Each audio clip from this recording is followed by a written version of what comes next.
اللہ رب محمد صلی اللہ علیہ وسلم نحن عباد محمد صلی اللہ علیہ وسلم اللہم رب اشرح لی صدری ویسر لی امری واحلل عقدۃ من لسانی یفقہوا قولی بسم اللہ الرحمن الرحیم واللام وہی للاختصاص نحو الجل للفرس والمال لزید۔ بات چل رہی ہے حروف جارہ کی، اس میں سے آپ نے کچھ کو پڑھا۔ آج حروف جارہ کی میں جو چھٹا حرف ہے لام، اس کے بارے میں آپ پڑھنے والے ہیں۔ یہ حروف جارہ میں سے جو لام ہے وہ بھی کئی ایک معنی کے لیے آتا ہے۔ واللام ہی للاختصاص، اسی میں سے ایک معنی یہ ہے کہ لام وہ اختصاص کے لیے آتا ہے۔ اختصاص کس کو کہتے ہیں؟ حاشیہ نمبر 8 پہ لکھا اے لإثبات شیء لشیء والنفی عن غیرہ، ایک شے کو دوسری شے کے لیے ثابت کرنے کے لیے یا ایک شے کی نفی دوسری شے سے کرنے کے لیے اختصاص اسی کو کہتے ہیں، جس کا لفظی معنی ہوگا خاص کرنا۔ جیسی الجلو للفرس، جھول گھوڑے کے لیے ہے، والمال لزید، اور مال زید کے لیے ہے، یعنی مال زید کے لیے خاص ہے، اور جھول جو ہے یہ گھوڑے کے لیے خاص ہے۔ ایک شے کو دوسری شے کے لیے خاص کر دیا، ثابت کر دیا۔ ولی تعلیل، اور یہی لام تعلیل کے لیے آتا ہے۔ تعلیل کا معنی نیچے لکھا ہے لی بیان علت شیء غایت کانت، ہے نا، کیا لکھا فرحت، یعنی تعلیل کا معنی ہوتا ہے علت بیان کرنا، کسی شے کی غایت بیان کرنا۔ جیسے مثال دیکھیے کہ ضربت للتعذیب، میں نے اس کو مارا ادب دینے کے لیے، تو ادب دینا ایک سبب ہوا ہے نا، اسی کے لیے پٹائی پڑی، مار پڑی، تو میں نے اس کو مارا اس کے لیے ادب دینے کے لیے۔ ادب دینا پہلے ضرب کی علت غایہ ہے، ضرب کا مصدر مارنے کا مطلب ہی ادب دینا ہے۔ وہ زائدہ، اور یہ لام جہاں اختصاص کے لیے آتا ہے، تعلیل کے لیے آتا ہے، وہی یہ لام زائدہ بھی ہوتا ہے۔ زائدہ کا مطلب اس کا کوئی معنی نہیں، کا قولہ تعالی ردیف لکم، ردیف لکم میں جو لام ہے یہ زائد ہے، کیونکہ ردیف لکم کا معنی ہے ردیفکم، تمہارے پیچھے سوار ہوا۔ ردیفکم کا معنی وہ تمہارے پیچھے سوار ہوا۔ یہ ردیفہ لکم میں لام زائد کیوں ہے؟ چونکہ ردیفہ خود متعدی ہے، لہذا کسی حرف جر کے بنیاد پر یا کسی حرف جر کو لا کر کے اس کو متعدی بنانے کی ضرورت نہیں۔ وہ بھی معنی ان، اور یہی لام کبھی ان کے معنی میں ہوتا ہے۔ ان کے معنی میں کب ہوگا؟ آگے فرماتے اذا استعمل مع القول، جب اس کو قول کے ساتھ استعمال کیا جائے۔ لام حرف جار قول کے ساتھ استعمال کیا جائے تو وہاں تعلیل کے لیے، اختصاص کے لیے نہیں ہوگا، یا وہ لام زائدہ نہیں ہوگا، بلکہ وہ لام ان کے معنی میں ہوگا۔ مثال دیکھیے کہ قولہ تعالی، جیسا کہ اللہ تبارک و تعالی کا قول قال الذین کفروا للذین آمنوا لو کان خیرا ما سبقونا الیہ۔ اچھا، اذا استعمل مع القول کے نیچے لکھا وما یشتق من، اور جو قول مصدر سے مشتق ہے، قول کے بعد قول کے ساتھ استعمال کیا جائے، القول مصدر سے جو مشتقات ہے اس کے بعد استعمال کیا جائے لام تو وہ ان کے معنی میں ہوگا. جیسے قال الذین، قال القول تو نہیں ہے، قال فعل ماضی ہے، مگر یہ القول مصدر سے مشتق نکلا ہے. لہذا قال کے بعد اب لے آئے گا لام حرف جار، تو وہ کس کے معنی میں ہوگا؟ ان کے معنی میں. قال الذین کفروا للذین آمنوا، یہ کیا معنی اس کا؟ یعنی ان لوگوں نے کہا، قال الذین کفروا، ان لوگوں نے کہا جس نے کفر کیا، یعنی کافروں نے کہا ان لوگوں سے، للذین آمنوا ان لوگوں سے جو ایمان لائے، یعنی ایمان والوں سے کہا. کیا کہا؟ لو کان خیرا ما سبقونا، اگر وہ اسلام بہتر ہے تو ہم اس کی طرف سبقت کرتے ہیں، ہم اس کی طرف سبقت کرتے ہیں. کافروں نے مومنوں سے کہا اگر اسلام بہتر ہے تو ہم اس کی طرف سبقت کرتے ہیں، یعنی ہم بھی اسلام قبول کرتے ہیں. تو یہاں للذین میں جو لام ہے وہ لام کس کے معنی میں ہے؟ ان کے معنی میں ہے. ٹھیک ہے، ان کے معنی میں. ٹھیک، تو اب ہوگا قال الذین کفروا للذین آمنوا ان الذین آمنوا، ایمان والوں سے کہا. ٹھیک، وہ بھی معنی الواو فی القسم للتعجب. اچھا نہیں، وہ فی نظر، اور اس میں نظر ہے، اور اس میں نظر ہے. وہ فی نظر ما سبقونا الیہ و فیہ نظر. فی نظر میں حاشیہ 10 میں کیا لکھا ہے؟ عبارت نہیں سمجھ میں آتی. یہ عبارت اکثر نسخ فتنہ ناشد و صاحب رائے ہم اختیار نہ کردہ. فیہ نظر، اس میں نظر ہے. یا حاشیہ نمبر 10 میں لکھتے ہیں یہ عبارت در اکثر نسخ متن یافتہ نہ شد، یہ عبارت اکثر نسخوں میں نہیں پائی گئی. وہ صاحب درایا ہم اختیار نہ کردہ، اور صاحب درایا نے بھی اختیار نہیں کیا. یہ جو اللہ تبارک و تعالیٰ کا قول شہادت کے طور پر بیان کیا کہ یہ لام ان کے معنی میں ہے، اس میں نظر ہے، یعنی اس میں غور و فکر کرنے کی بات ہے. بین السطور بھی لکھا، یعنی فی الاستدلال بقول تعالیٰ، یعنی اللہ تعالیٰ کے قول سے استدلال کرنے میں نظر ہے. وہ بھی معنی الواو فی القسم للتعجب، اور یہی لام واو قسم کے معنی میں ہے تعجب کے لیے. کیا ہے؟ واو قسم میں تعجب کے لیے. بمعنی الواو فی القسم للتعجب، کیا کہیں گے؟ واو قسم میں تعجب کے لیے. ہاں، یہ واو قسم ہوتا ہے. لام کبھی اس واو کے معنی میں بھی مستعمل ہوتا ہے جو قسم میں تعجب کے لیے ہو. اب یہ قسم میں تعجب کے لیے ہوگا تو جا کے لام اس واو کے معنی میں ہوگا. اور وہ کب ہوگا؟ جب کوئی اہم معاملہ ہو، جب کوئی اہم معاملہ ہو، ہے نا، تو وہاں پہ یہ لام واو قسم کے معنی میں ہوگا، تعجب کا معنی دے گا.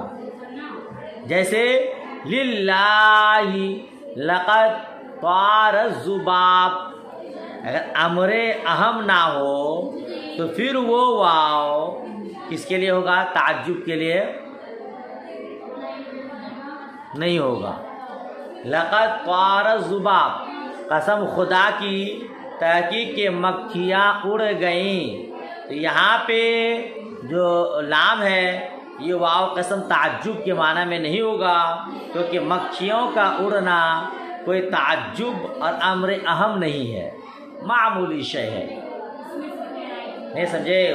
لام کبھی اس واو کے معنی میں بھی مستعمل ہوتا ہے جو قسم میں تعجب کے لیے ہو. تو کب یہ معنی ہوگا؟ جب کوئی امر اہم ہو، اہم کام ہو. معمولی شے میں وہ لام قسم کے لیے، تعجب کے لیے نہیں ہوگا. ٹھیک ہے؟ تو لقد طار الذباب میں لام یہ واو قسم کے معنی میں تعجب کے لیے نہیں ہوگا، چونکہ یہ کوئی امر اہم نہیں ہے۔ کا قول الحزلی، اب مثال دیکھیے، جو لام کس کے معنی میں ہے؟ واو کے معنی میں ہے مستعمل، اور تعجب کے لیے ہے۔ کا قول الحزلی، جیسا کہ حزلی کا قول، ایک نحو کے امام ہیں، ان کا قول ہے۔ کیا قول ہے؟ صفحہ پلٹیے۔ شعر: للہ یبقى علی الایام ذو حید بمشمخر به زیان والآسو۔ کیا معنی اس کا؟ کہ قسم ہے، یعنی اللہ کی قسم، زمانے میں باقی نہیں رہے گا سینگوں والا پہاڑی بکرا، ایسے اونچے پہاڑ میں کہ اس میں زیان اور اس کے درخت ہیں۔ معنی سمجھ میں آیا کچھ؟ دیکھیے پہلے ایک لفظ کا معنی، یہ جو للہ یبقا ہے، شعر میں للہ یبقا، بتانا یہ ہے کہ لام للہ میں جو ہے، یہ لام واو کے معنی میں ہے اور وہ قسم کا معنی دیتا ہے۔ ٹھیک ہے، للہ میں جو لام ہے یہ واو قسم کا معنی دیتا ہے۔ للہ لام حرف جار، اللہ مجرور، یہ لام جار مجرور مل کر متعلق ہے اقسم و فعل کا۔ ٹھیک ہے، اور یبقا سے پہلے لام مقدر ہے۔ للہ لا یبقا، یبقا سے پہلے لام مقدر ہے۔ ذو حید، یہ فاعل ہے یبقا فعل کا، اور اسی کے ساتھ بمشخر بھی متعلق ہے، اور الزیان والآسو جملہ اسمیہ ہے، وہ صفت ہے بمشخرین کی، اور حید جمع ہے حیدتن کی۔ حیدتن کا معنی وہ پہاڑی بکرے کی سینگ کو کہا جاتا ہے۔ حیدتن کی جمع ہے حید، وہ کس کو کہا جاتا ہے؟ پہاڑی بکرے کی سینگ کو کہا جاتا ہے۔ اور الزیان ایک گھاس کا نام ہے جس سے اچھی خوشبو آتی ہے، اور آس ایک مشہور درخت کو کہا جاتا ہے جس کو ریحان کہا جاتا ہے۔ ٹھیک ہے، اور آس کا معنی کچھ لوگوں نے شہد کے اس قطرہ کو کہا ہے جو شہد کی مکھی سے پتھر پر گرے۔ اس شعر کا شاعر کون ہے؟ اس کے شاعر کا نام ہے ہلال۔ وہ کہتے ہیں اللہ کی قسم باقی نہیں رہے گا زمانے میں سینگوں والا پہاڑی بکرا، ایسے اونچے پہاڑ میں کہ اس میں زیان اور آس کے درخت ہیں۔ گھاس بھی ہے، آس کا درخت بھی ہے نا، وہاں پہ سینگوں والا بکرا بھی باقی نہیں رہے گا۔ جی، تو یہاں صرف بتانا یہ کہ یہ لام یہ واو قسم کے معنی میں ہے، تعجب کے لیے۔ بات ختم ہو گئی۔ وَرُبَّا وَهِيَ لِلتَّقْلِيلِ، اور ربا وہ کمی بیان کرنے کے لیے ہے، تقلیل کے لیے، قلت کو بیان کرنے کے لیے۔ کما انا کم الخبریہ للتکثیر، جیسا کہ کم خبریہ کثرت کو بیان کرنے کے لیے، جس طرح کم خبریہ کثرت کو بیان کرنے کے لیے آتا ہے، اسی طرح ربا تقلیل کو، قلت کو، کمی کو بیان کرنے کے لیے آتا ہے۔ وَتَسْتَحِقُ صدر الکلام، اور یہ صدر کلام کا مستحق ہے۔ ربا جو ہوتا ہے وہ شروع کلام میں آتا ہے۔ وَلَا تَدْخُلُ إِلَّا عَلَى نَكِرَةٍ، اور وہ داخل نہیں ہوگا مگر نکرہ موصوفہ پر، علی نکرۃ موصوفۃ، یہ ربا داخل نہیں ہوگا مگر نکرہ موصوفہ پر، جیسے ربا رجل کریم لقیتہ، ربا رجل کریم لقیتہ، کیا معنی اس کا ہے؟ ربا کریم لقیتہ، میں ربا رجل کریم لقیتہ، میں نے چند بزرگ آدمیوں سے ملاقات کی، میں نے چند بزرگ آدمیوں سے ملاقات کی۔ یہاں دیکھیے آپ، ربا ہے رجل کریم، رجل نکرہ ہے، اور کریم صفت ہے تو یہ نکیرہ موصوفہ پر داخل ہوتا ہے. نکیرہ موصوفہ سمجھے, رجل نکیرہ موصوف ہے, کریم اس کی صفت ہے, یہ نکیرہ موصوفہ پر داخل ہوتا ہے. نکیرہ موصوفہ پر یہ داخل کیوں ہوتا ہے؟ تاکہ قلت کا معنی دے, ہے نا. نکیرہ موصوفہ کی قید کیوں لگائی؟ کیونکہ شے موصوف خاص ہوتی ہے. نکیرہ جب موصوف کے ساتھ ہوگا کسی صفت کے ساتھ تو اب اس میں کچھ قلت آ جائے گی, عام نہیں ہوگا وہ, ہے نا. کیونکہ موصوف شے غیر موصوف سے خاص ہوتی ہے. اس لیے کہا کہ نکیرہ موصوفہ پر داخل ہوگا تاکہ قلت کا معنی دے.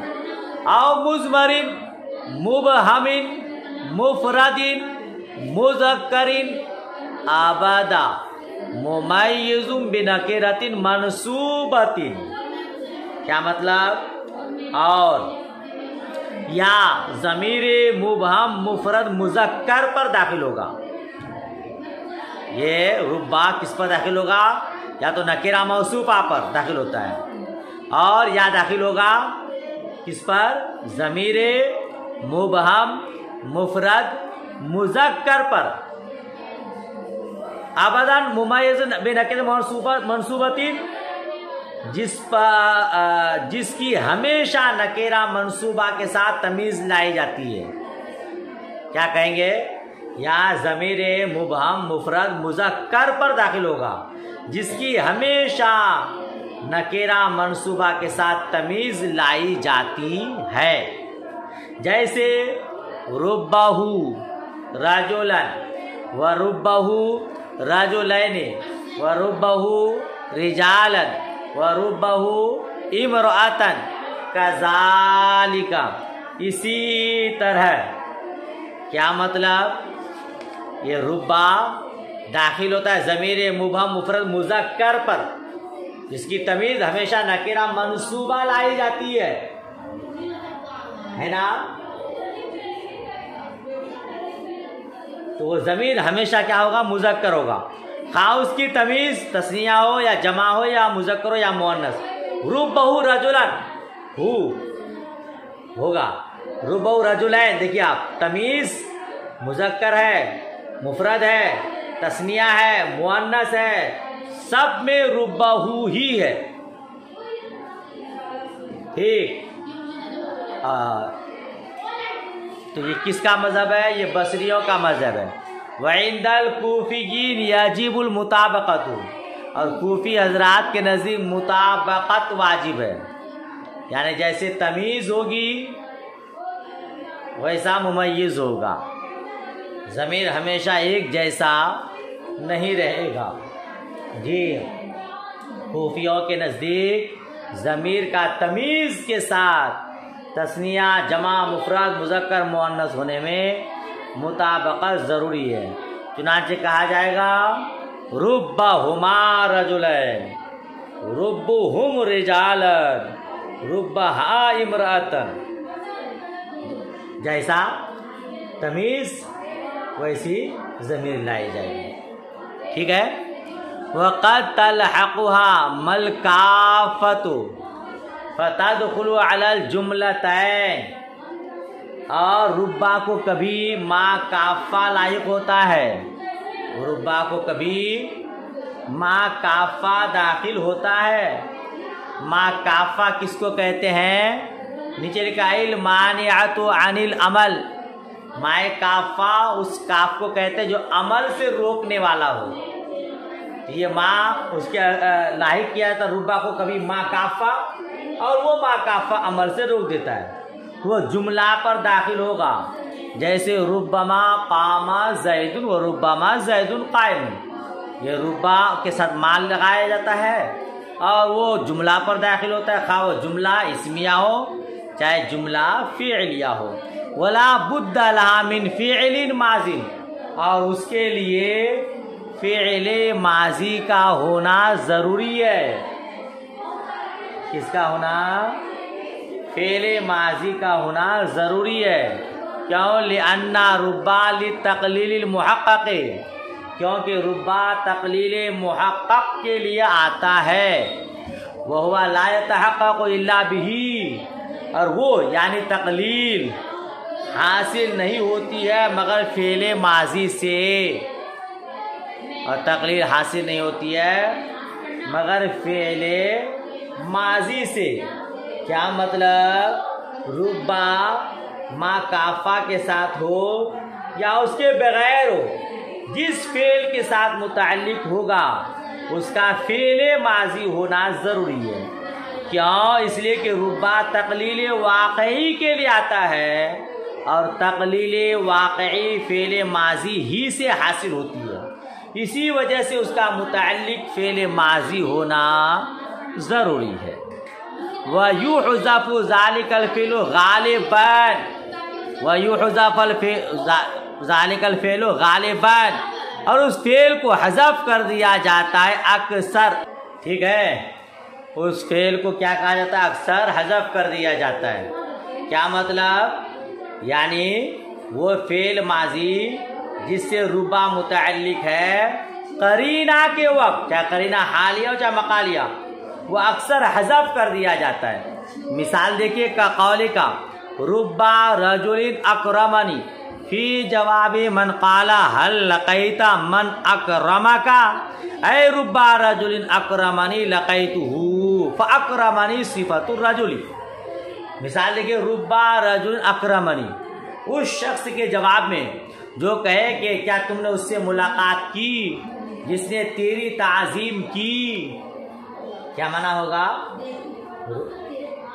ربا رجل اکرمنی، اس شخص کے جواب میں جس نے کہا حل لقیت من اکرمک، یعنی آپ نے اس کی ملاقات کی جس نے آپ کی تعظیم کیا. اے ربا رجل اکرمنی لقیتہ، ٹھیک ہے نا؟ اے ربا رجل اکرمنی لقیتہ، مطلب میں نے اس آدمی سے ملاقات کی جس نے میری تعظیم کی. ٹھیک ہے، تو کہتے ہیں فاکرمنی صفت الرجل، تو اکرمنی رجل کی صفت ہے. وَلَقَيْتُهُ فِعْلُهَا، اور لقیت اس کا فعل ہے، وَهُوَ مَحْذُوفٌ، اور وہ محذوف ہے. ٹھیک ہے، اس کے فعل کو کبھی حذف کر دیا جاتا ہے. ربا رجل اکرمنی لقیتہ، یا لقیتہ جو فعل ہے اس کو حذف کر دیا گیا ہے. وواو ربا وہی الواو التی تبتدأ بها فی اول الکلام کا قول الشاعر، اور ربا کا واو، اور وہ واو ہے جس سے اول کلام میں ابتدا کیا جائے. کیا بولیں گے؟ اور ربا کا واو وہ واو ہے جس سے اول کلام میں ابتدا کیا جائے. کا قول شاعر، جیسا کہ شاعر کا قول ہے. شعر وبلدۃ لیس بها انیس الا الیعافیر والا العیس. کیا مطلب؟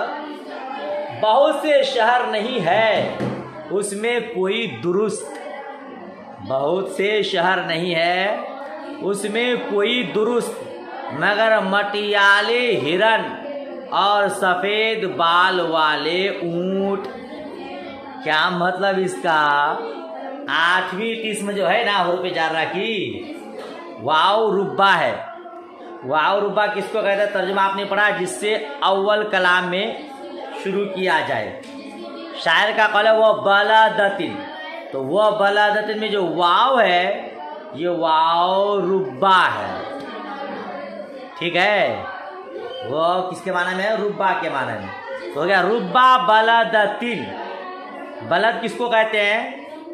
شہر، جس کا معنی یعنی ایسی آبادی جو مقیم مسافر کی پناہ گاہ و شہر ہے. یعافر یا عفور کی جمع ہے. یا عفور وہ ہرن کہ ہر اس ہرن کے اس بچہ کو کہا جاتا ہے جو خاکی رنگ کا ہو. جو مٹی کے رنگ کا ہو، مٹیالہ. اور عیسو یہ عیسا کی جمع ہے، اس کا معنی وہ سفید اونٹ ہے جس کی سفیدی مائل بزرد ہو. یہ شعر کا قائل عامر بن حارث ہے. شعر کا قائل کون ہے؟ عامر بن حارث ہے، جو اپنی دلیری اور بہادری کی تعریف اس شعر سے کرتا ہے. وہ کہتا ہے میں نے بہت سے شہروں کو طے کیا، اس میں سوائے مٹیالہ رنگ کے ہرن اور سفید بال والے اونٹوں کے کوئی انیس نہیں پایا، کسی انسان کو نہیں پایا. ٹھیک. واو القسم، بتانا ہے کہ واو یہاں ربا کے معنی میں ہے. وہ واو القسم وہ یا تختص بالظاہر نحو واللہ والرحمن لأضربن فلا یقال وک. اور واو قسم یہ مختص ہے اس میں ظاہر کے ساتھ. یعنی واو جو قسم ہے یہ کس پر داخل ہوتا ہے؟ صرف اس میں ظاہر پر داخل ہوتا ہے. ہم کہیں گے واللہ والرحمن، اللہ کی قسم، رحمان کی قسم، لأضربن میں ضرور ماروں گا، فلا یقال وکا تو وکا نہیں کہا جائے گا، وکا نہیں کہا جاتا، ضمیر پر یہ داخل نہیں ہوتا. کیوں ایسا؟ کیونکہ یہ بات جو قسم کے لیے آتا ہے نا وہ اصل ہے، اس میں ظاہر پر بھی داخل ہوتا ہے، اس میں ضمیر پر بھی داخل ہوتا ہے. اور واو جو قسم کے لیے ہے یہ با قسم کی فرع ہے، لہذا واو بھی اگر اس میں ظاہر اور اس میں ضمیر پر داخل ہوگا تو اصل اور فرع برابر ہو جائے گا. اسی لیے واو قسم صرف اس میں ظاہر پر داخل ہوتا ہے، با پر داخل، ضمیر پر داخل نہیں ہوتا ہے. ٹھیک ہے، چلے یہیں تک سبق رہنے دیں. تائے قسم کل پڑھیں گے انشاءاللہ تبارک و تعالی. دعائے خیر میں یاد رکھیں. اللہ حافظ، خدا حافظ.